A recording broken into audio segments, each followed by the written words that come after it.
Roman holiday. Last summer, my whole family took a trip to Italy. My parents had been saving for the trip for years. Finally, they had enough money to afford plane tickets for me, my sister, and themselves. I had never been out of the country before.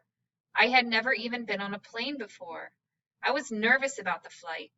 My parents said it would take 10 hours to fly from Chicago to Rome. That was a long trip. Luckily, it was fun.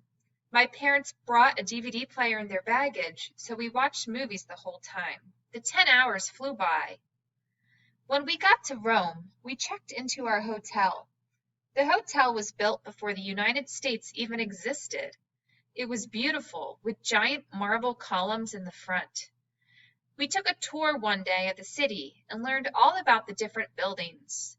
We learned that you can tell when a building was built just by looking at its columns. The best thing we saw in Rome was called the Colosseum. The Colosseum was built almost 2,000 years ago.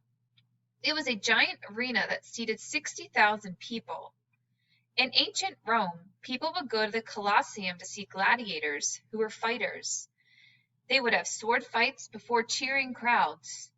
Being a gladiator was a lot like being a boxer, only much more dangerous.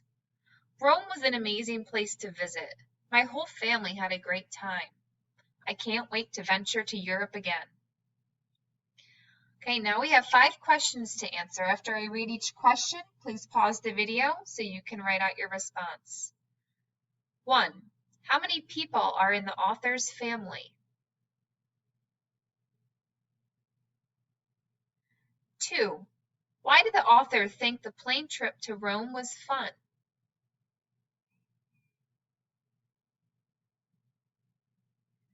3. What can you tell by looking at a Roman column?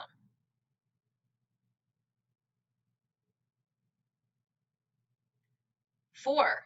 What was the author's favorite thing about Rome?